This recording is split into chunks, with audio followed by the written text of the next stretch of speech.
Olá pessoal, bem-vindos à Rádio Cron, a rádio da Consciência Livre.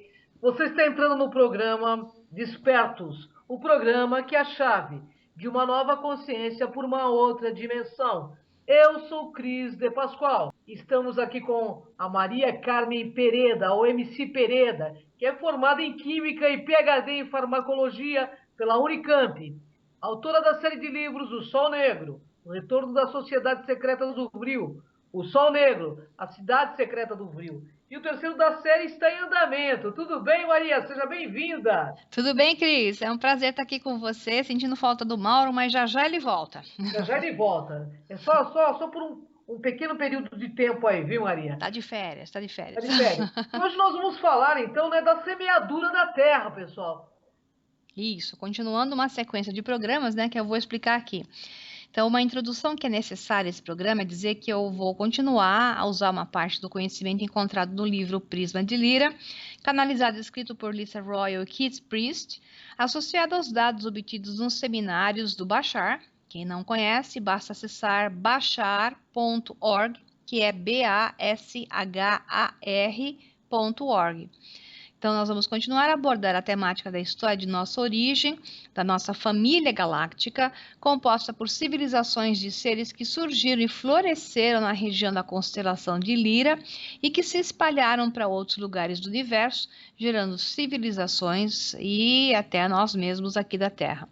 Então, dando liberdade total a cada um que escutar esse programa, tal e qual os anteriores, quem quiser entender o que eu vou falar hoje aqui como um conto mítico, arquetípico, para representar os nossos sentimentos internos, medos e esperanças, buscando algo salvador ou para se identificar lá fora, no universo, fique à vontade de assim entender o que aqui nós vamos falar. Os que quiserem entender que, assim como é aqui embaixo, pode ter sido lá em cima e que por imagem e semelhança ensinamos o mesmo drama cósmico espelhado, que assim seja. Abram suas consciências e apenas tragam essas impressões à memória consciente. Para isso é que nós criamos os mitos e os símbolos. Eu recomendo aos que não escutaram os programas despertos anteriores, similar a este, pertencente a uma série sobre este tema, apresentado em uma forma crescente, que procurem no canal do YouTube do Cron TV, Kroon TV, ou também no O Sol Negro 11. Então, Humanos Híbridos das Estrelas foi o primeiro programa da série. O Despertar dos Filhos das Estrelas foi o segundo. Vida Extraterrestre, terceiro. Na sequência, Guerras Intergalácticas, Histórias Intergalácticas e a Terra, e o anterior a esse, que é Pleiades versus Órion. Então, tentem seguir nessa sequência para que um maior entendimento do que nós estamos falando aqui seja dado, embora cada programa pode ser entendido separadamente, o conteúdo completo é melhor. Maria, acompanhando o que você relatou no programa anterior sobre os pleidianos, eles surgiram nas nossas terras pela incorporação de DNA dos primatas da Terra na estrutura de um grupo de liranos, foi isso?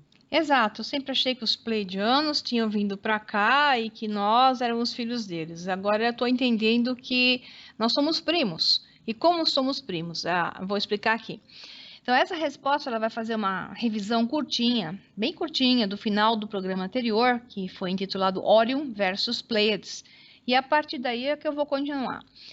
Por várias gerações, esse grupo de lirianos residiu em nosso planeta, coexistindo pacificamente com a raça de primatas que se achava em desenvolvimento. Então, nós estamos falando em centenas de milhares de anos atrás. Depois de um tempo, ao notar que não se adaptavam tão bem nesse ambiente físico e eletromagnético da Terra, por uma diferença de densidades, inclusive além do campo eletromagnético, então esses lirianos incorporaram um pequeno material genético dos primatas para ajudarem a si mesmos a assimilar o meio ambiente do planeta.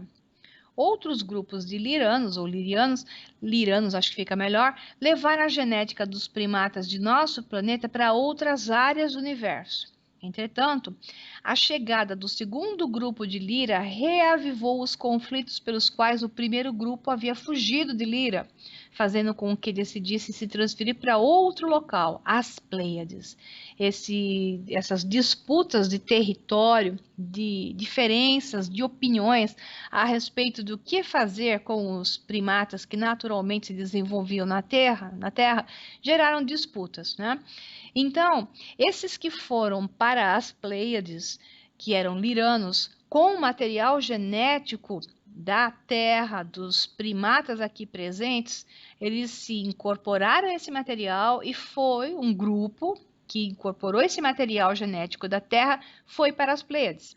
Ou seja, eles acabaram indo para lá levando o material dos nossos ancestrais hominídeos. Assim, buscavam criar uma raça equilibrada e independente, uma cultura baseada na harmonia, na verdade e no amor incondicional.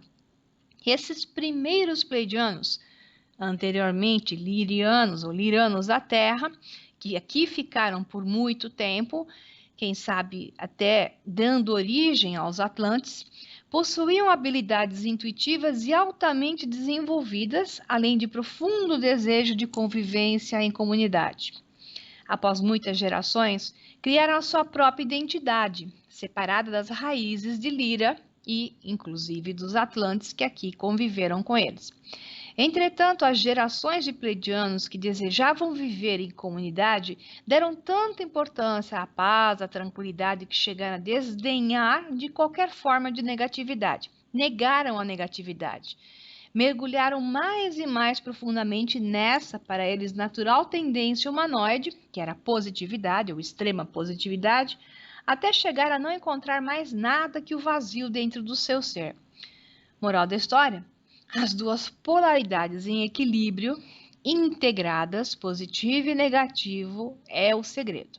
Não adianta negar a negatividade, ela tem que ser neutralizada por integração e não por exclusão.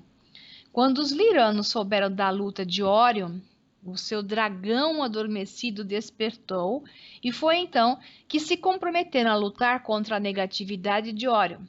Mas em lugar de encontrar a verdade dentro de si mesmos, o único que eles conseguiram foi perpetuar seu ódio com respeito à própria negatividade. Eles continuavam excluindo a negatividade, ao contrário de integrá-la.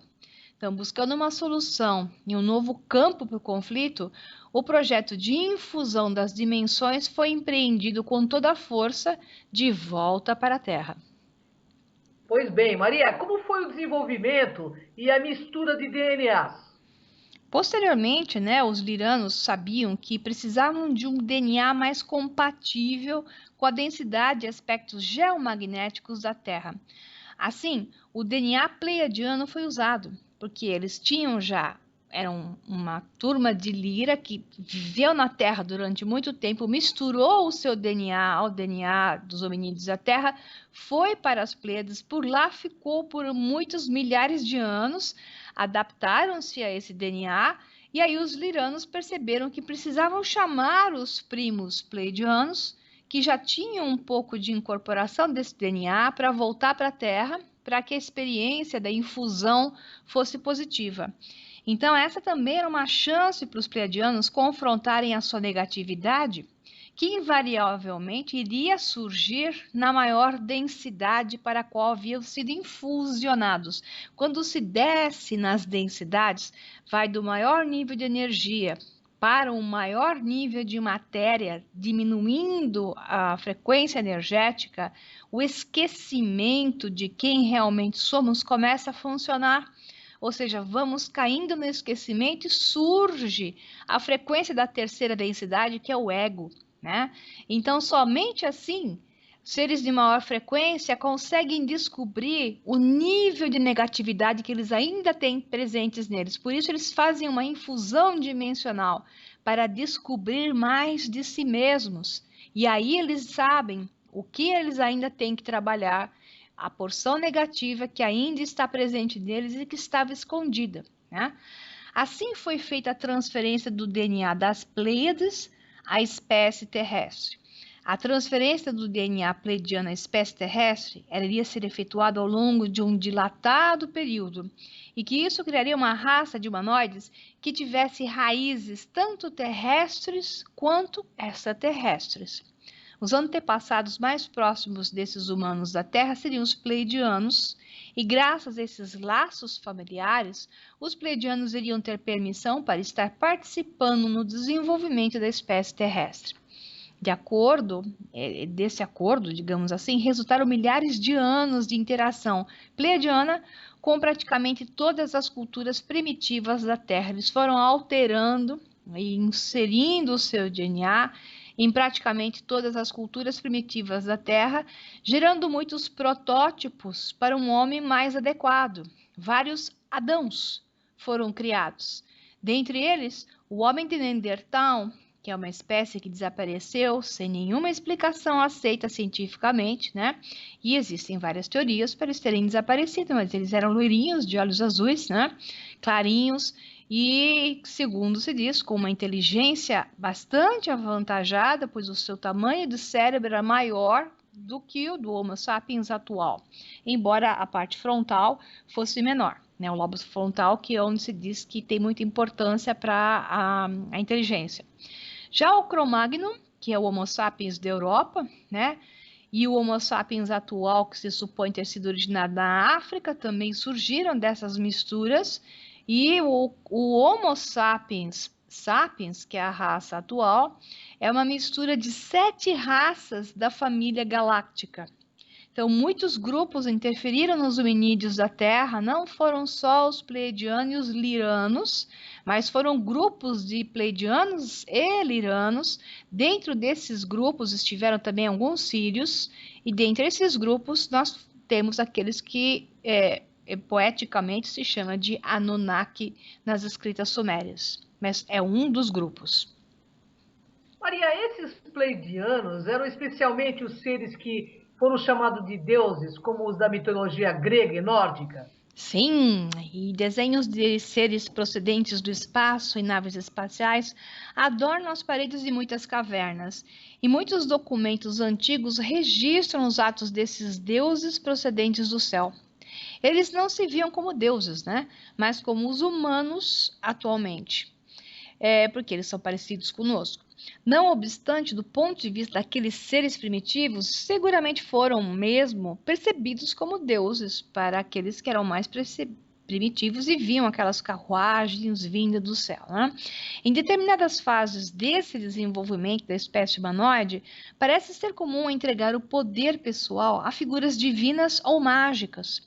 Finalmente, isso se converteu numa prática muito generalizada e logo os pleiadianos começaram a apreciar o poder que lhes havia sido outorgado pelas espécies não tão desenvolvidas e assim começaram a usá-lo. Alguns utilizaram o medo para a manipulação dos primitivos. Seu acordo a nível da alma, de aprender do desenvolvimento da Terra, se transformou no meio de satisfazer seus próprios desejos. Um resultado dessa infusão dimensional e aumento de sua densidade, né? Então, muitos mitos antigos que falam de deuses zelosos estão diretamente ligados a seres extraterrestres de outros sistemas, entre os quais se incluem as Pleiades e suas vizinhanças. Exemplos desses mitos incluem os contos egípcios que falam de Sete e Osíris, tal como os conflitos sumérios entre Enlil e Enki, que inclui aqui, incluso, os sirianos, né? Parecem batalhas arquetípicas contar essas histórias. Então, muitas culturas guardam lendas de figuras similares que se podem considerar partes opostas ou talvez uma tradução da mesma história. Maria, esses também eram os deuses ciumentos, egocêntricos, malvados, vingativos, representados muito bem na Bíblia católica, no Antigo Testamento, na Torá, no Bereshit hebraico, por exemplo? Exatamente esses. Quando começou a ânsia pelo poder, foi necessário recordar aos extraterrestres o seu propósito, porque eles foram pegos pela densidade, pela criação e encontro de um ego e da sua porção negativa. Então, a densidade para onde fizeram a infusão dimensional acionou sobremaneira esse seu ego. Com frequência, os pleiadianos guardaram rancor para com outros grupos visitantes. Durante um período de poucos milhares de anos, os pleiadianos aumentaram seu poder e depois lhes foi recordado duramente o seu lugar. A ironia da situação logo se tornou conhecida por eles, na verdade, sem perceber, pois eles haviam desejado entrar em contato com a sua negatividade e agora a estavam enfrentando. Seu desejo lhes foi concedido. Pois é, hein, pessoal? E esses pleiadianos ainda estão em contato com a Terra? Sim, mas no passado foi muito mais constante. Então, os diversos grupos pleiadianos, que eram muitos grupos, né, foram os primeiros a começar um importante programa de contato físico e benevolente com a Terra. Embora esse transcorresse discretamente desde 1930, realmente começou a tomar consciência de modo mais geral nos anos 70. Então, esses pleiadianos que nós estamos falando agora são aqueles que retornaram à sua densidade, ou seja, maior nível de vibração, menos matéria, e conseguiram diminuir a influência desse ego negativo. Por isso que esses são pleiadianos mais benevolentes, ok? A diferença está em que densidade, a qual densidade nós estamos nos referenciando, ok? Então, no nosso passado, e os grupos de sírios também tiveram contato, e eles retomaram contato também a partir dos anos 30, combatido por vezes pelos pleiadianos, porque nós estamos falando nesse caso em contatos de sírios negativos, e os pleiadianos, sentindo-se nossos pais ou primos, eles nos defenderam várias vezes desses sírios negativos. Então, como eles são muito semelhantes, os pleiadianos, fisicamente aos humanos, na forma da quarta densidade para a qual a humanidade da Terra acaba de passar, então nós estamos próximos à densidade deles hoje, né? Eles podem caminhar sem disfarços por aqui. Entretanto, eles salientam que por muito que a humanidade queira ver seus primos do céu, não iniciarão nenhum contato aberto enquanto esta não seja capaz de abraçar o seu irmão do outro lado da rua, né? Ou seja, a gente quer abraçar os pleiadianos e não abraça o vizinho, né? Então, temos que primeiro fazer a nossa lição de casa. Estamos realmente preparados para deixar para trás o medo de reconhecer nossa herança e aceitar sua mão estendida? Isso é outro problema, né? Então, nem todo mundo aceita que extraterrestres existem, que nossa família galáctica é uma coisa só. Mas nem tudo são flores, né? Eles admitem, os pleiadianos, terem seus próprios motivos para estabelecer contato e agradecem ao planeta tudo o que tem podido aprender. Que eles aprendem conosco. Eu acho que nós somos uma espécie de televisão para eles, eles ficam observando a gente, né? Ajudam a sociedade esclarecendo sobre outras formas de contato em que eles não estão envolvidos. Por exemplo, eles não estão envolvidos em experiências negativas de abduções. Então, eles estão ajudando sinceramente a humanidade da melhor maneira possível para que o planeta consiga uma visão global e também galáctica. Então, os pleiadianos têm razões específicas para estar cautelosos em sua atual interação com a Terra. Eles têm muito cuidado com isso. Você não vai encontrar um real pleiadiano dizendo eu sou pleiadiano no meio da rua, tá? Se alguém disser num programa de televisão eu sou pleiadiano, não é. Pode ter certeza, porque eles não estão aqui para fazer isso. Eles têm um plano diferente, que é fazer a nossa transformação aos poucos. Então, durante milhares de anos, tem entrado em nosso planeta, esses pleiadianos, para nos proteger de perigos ou para controlar-nos e, por vezes, controlar-nos como crianças para o nosso próprio bem, entre aspas, porque às vezes eles acabam inferindo do nosso livre-arbítrio, tá? Afinal, alguns grupos rebeldes e pleiadianos, que não são tão, digamos assim, bem intencionados, vem manipulando os seres humanos em benefício próprio. Não é nada grave como o que acontece com sírios negativos ou óleo negativo, mas alguns ainda têm uma questão de ego envolvida. Isso supõe uma fonte de enorme vergonha para os que não têm esse problema, e são os grupos pleiadianos mais positivos e menos densos, porque tem grupos e grupos dentro de um mesmo nome, ok? Certo. Maria, e o que é o fenômeno chamado walking em inglês ou acoplamento? É algo que acontece o tempo todo. e sempre aconteceu, principalmente para as pessoas que eu chamo de antenas abertas e sem proteção. Quando o acoplamento é feito por uma entidade mais negativa, por assim dizer, é meio complicado, né? Entretanto, isso só acontece por ressonância, de qualquer forma. Ou seja, a pessoa só vai acoplar alguma coisa negativa se ela tiver esse padrão de vibração. Portanto, né, a dica aqui é cuide da tua vibração e frequência, e saiba que ao expressar a pura consciência, os humanos podem permitir ou impedir um processo de walk-in ou o acoplamento. Falando de um aspecto positivo desse processo, ele é bem usado pelos arturianos. O propósito dos seres de Arcturus tem muitas facetas. Uma delas é que devem servir à humanidade como um modelo, porque eles são um modelo de raça humanoide integrada que se elevou, saindo da densidade e se mantendo já no nível de pura consciência energética, sem expressão na fisicalidade, né? Eles representam o futuro, seja de um indivíduo ou de uma sociedade. A sua energia é, portanto, um imã que atrai o potencial positivo e a integração a partir das profundezas do ser.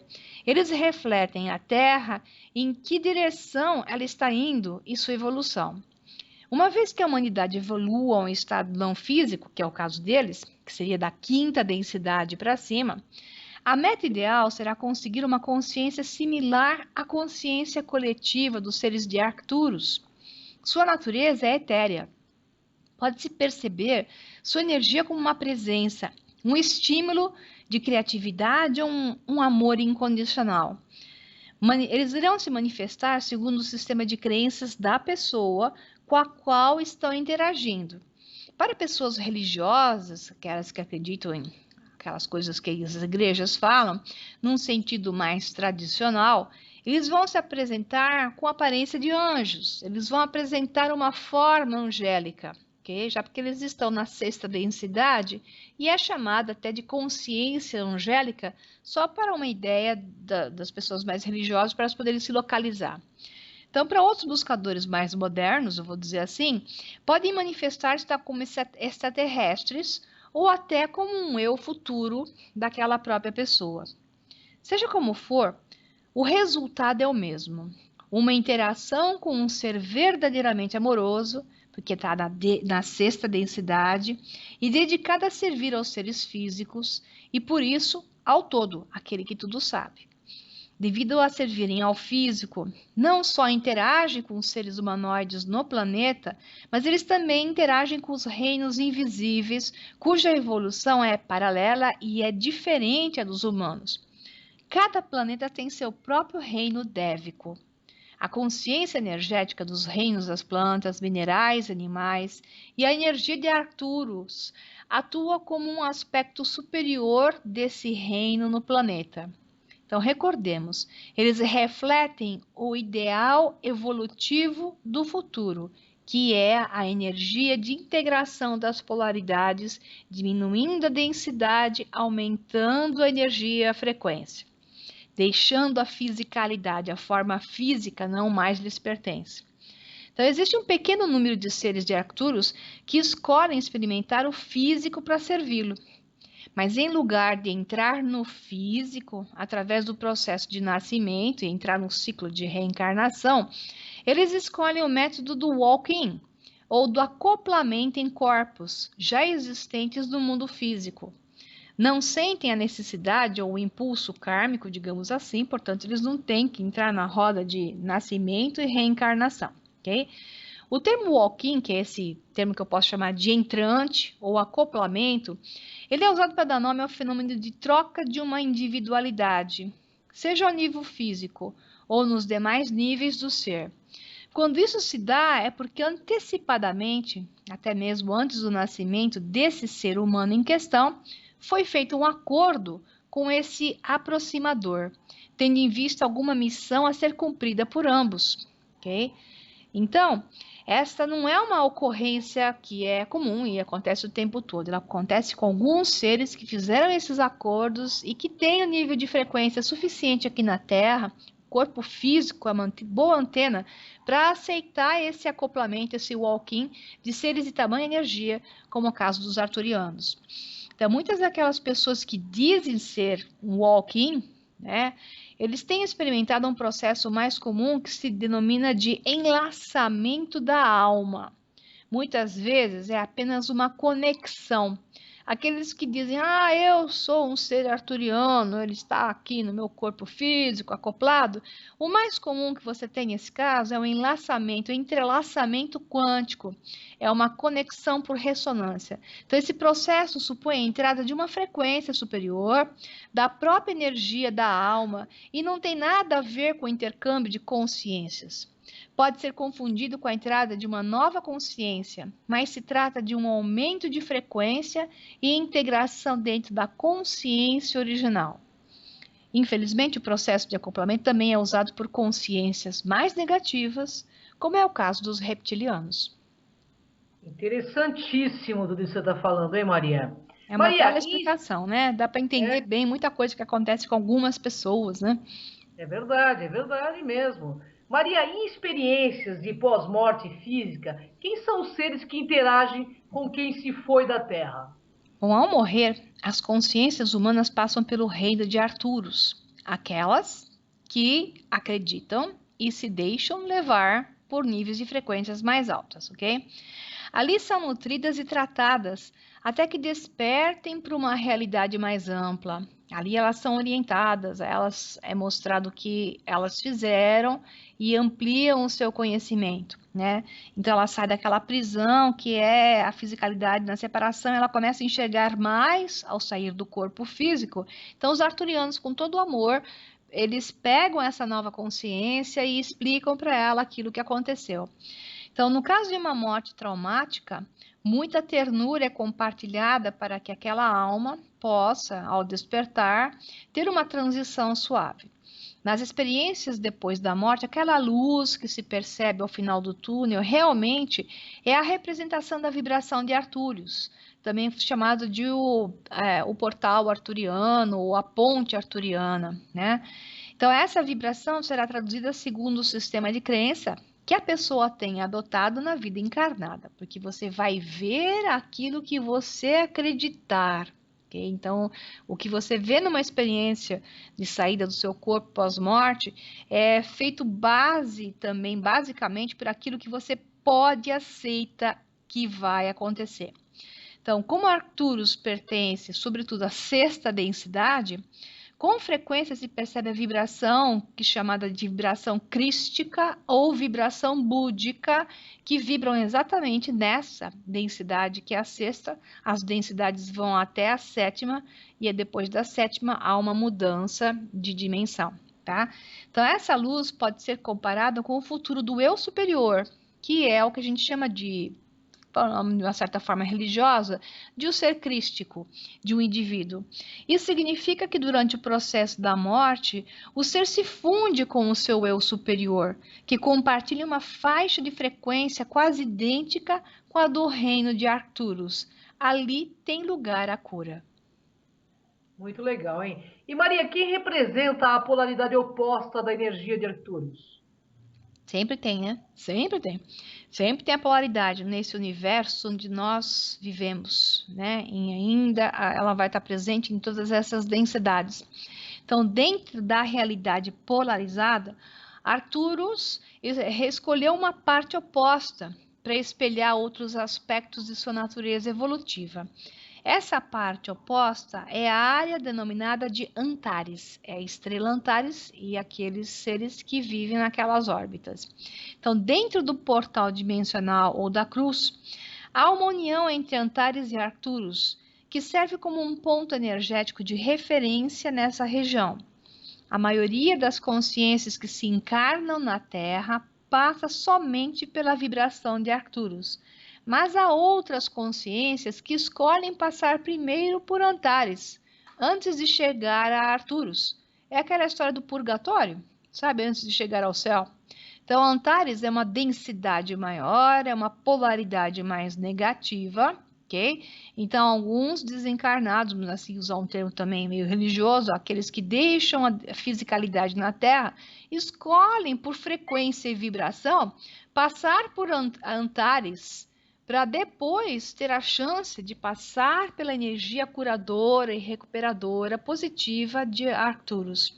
São os indivíduos que trabalham diretamente, esses de Arcturus, com padrões de consciência coletiva, com as matrizes e a evolução celular.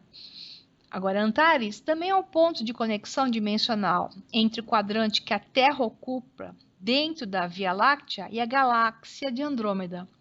A conexão Antares-Andrômeda energiza o conceito abstrato de existência e de consciência necessário para que as raízes físicas principiem a recordar a sua herança e transmutem assim esse seu passado, essa herança da família galáctica. Pode-se explorar muitas manifestações de energia de Arcturus na Terra. Em primeiro lugar, pode dizer que Arcturus e Sirius positivo são sócios. Enquanto Arturo trabalha com a cura emocional, Sirius positivo facilita a cura física.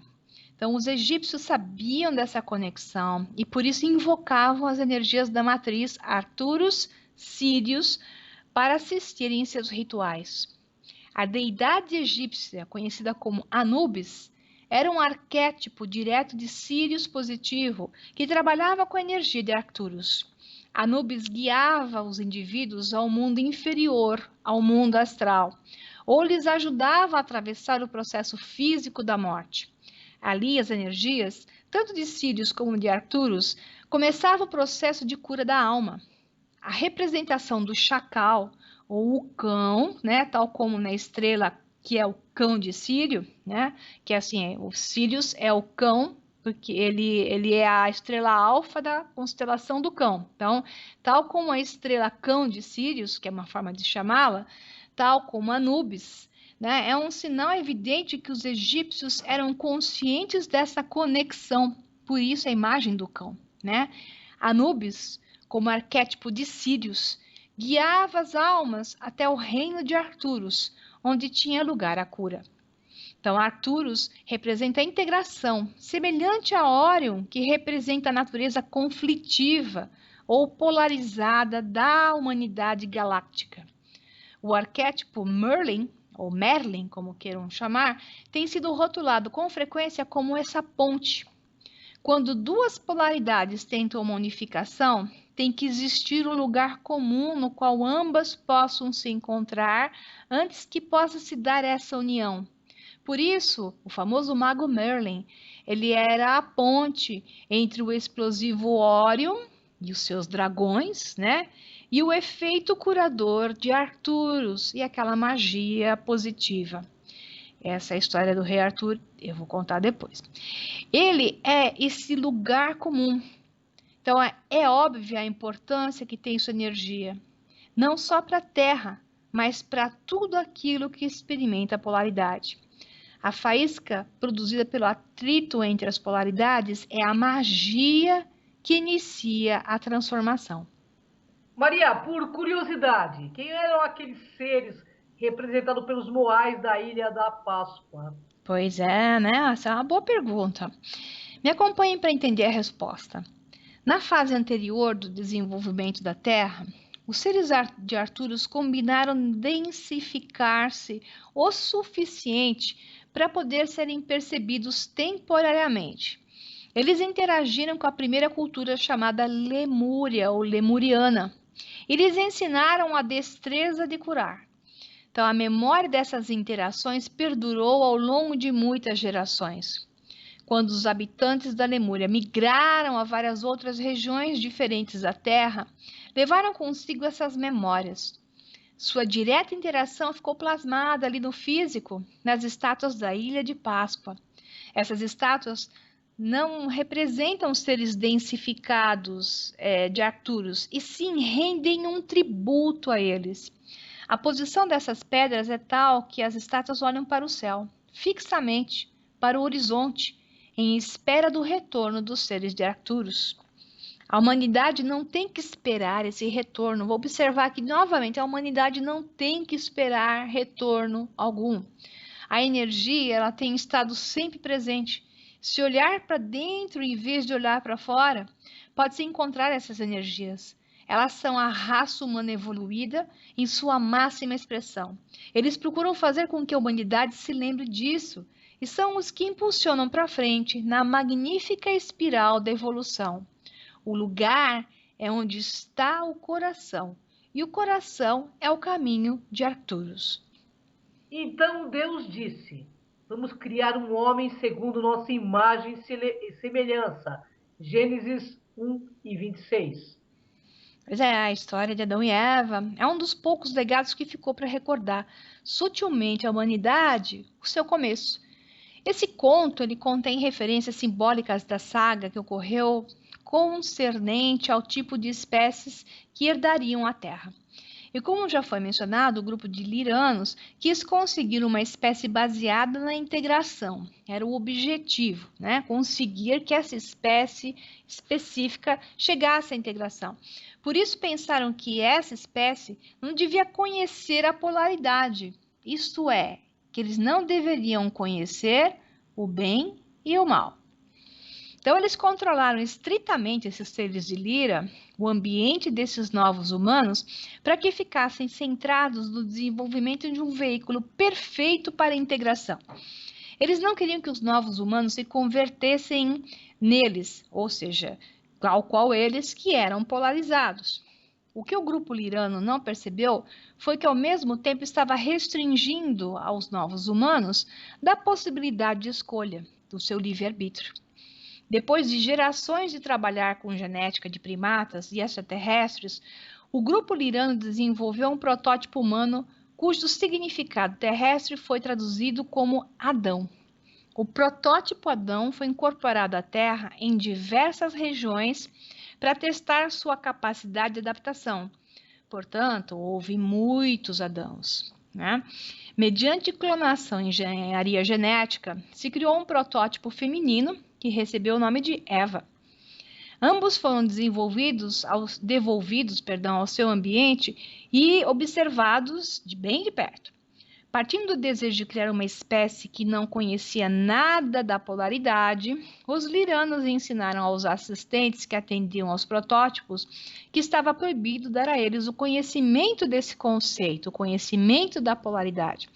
De fato, negou-se-lhes aos protótipos esse direito de escolha. Foi tirado deles o livre-arbítrio, algo que era garantido a todos os seres divinos, a toda a família galáctica. Graças a isso, pode-se entender o significado da expressão bíblica atribuída a Deus. Podeis comer livremente dos frutos de cada uma das árvores desse jardim, mas da árvore do conhecimento do bem e do mal, ou seja, da polaridade positiva e da polaridade negativa, não deveis comer, pois no dia que o fizerdes, morrereis. Ou seja, esquecereis quem sois pela infusão dimensional dada pela densidade. Isso está interpretado dentro do que está no Gênesis 2:16. Então, os filhos que trabalhavam com o grupo de lirianos não estiveram de acordo com essa filosofia. Eles queriam que esses protótipos tivessem o livre-arbítrio e sim conhecessem a polaridade. Então, eles notaram que o desejo pessoal dos liranos de criar essa espécie não estava alinhado com os direitos das formas humanoides que tem na família galáctica. Então, esses sírios, embora desejassem desenvolver uma raça humana para seus próprios propósitos, descobriram que sentiam verdadeiro afeto pelos novos humanos. E dentro desses sírios estavam alguns dos Anunnakis que nós vamos falar. Apesar dessa dualidade, decidiram intervir, dando inesperadamente aos humanos a oportunidade de escolher. Então, o grupo de Sírio advertiu os humanos. E a serpente disse à mulher, veja bem, a serpente é exatamente a representação de Sírios. Você tem duas formas de ver Sírios como representação na fisicalidade. O símbolo solar e o símbolo da serpente, ok? Então, o grupo de Sírios advertiu aos homens, e a serpente, que são os Sírios, disse à mulher, vocês não morrerão, pois que Deus sabe que no dia que comerem dessa árvore, seus olhos se abrirão e se tornarão iguais a Deus, conhecendo do bem e do mal, conhecendo da polaridade, pois os seus criadores a conhecem, ok? Isso foi tirado e interpretado do Gênesis 3.4. Afinal, aquele que tudo sabe, o Criador, criou a infusão dimensional e a polaridade para aumentar o seu conhecimento através da separação. E estava negando a Adão e Eva, os seus protótipos, aquilo que era o seu propósito inicial.